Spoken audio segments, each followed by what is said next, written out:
Nebeský Otče, prichádzame pred trón Tvojej milosti a prinášame Ti krajinu Uzbekistan.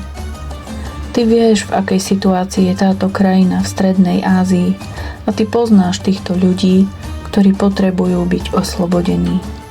Modlíme sa, aby si pracoval v srdciach tých, ktorí vedú tento národ tak, aby všetci v tomto národe mohli žiť slobodne.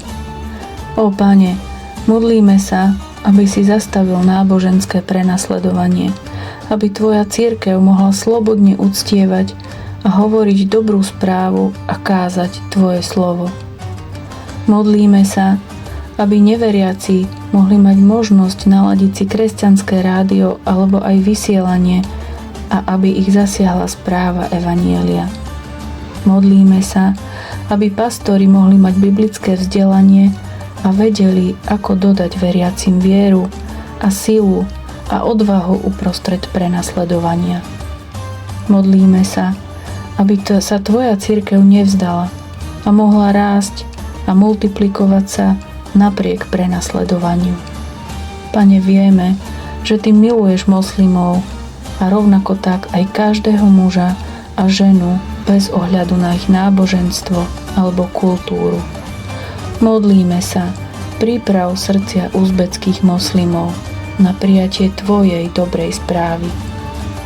Prosíme ťa, aby ťa mohli spoznať ako Pána a Spasiteľa a stali sa príkladom pre ostatné krajiny okolo nich.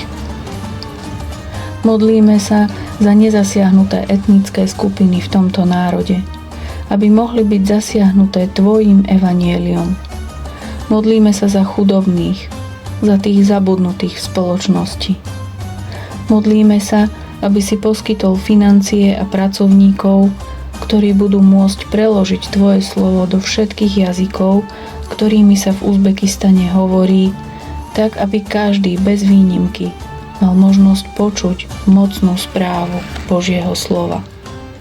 Modlíme sa za všetko toto, pretože vieme, že Ty si všemocný a schopný urobiť všetko, o čo ťa prosíme a ešte aj o mnoho viac. Nič Ti nie je skryté, ani nemožné. Veríme Ti celými našimi srdciami, že Tvoj Duch Svätý pracuje v Uzbekistane a prinesie požehnanie, poznanie Tvojej nekonečnej lásky. Modlíme sa v mene Ježiša Krista. Amen.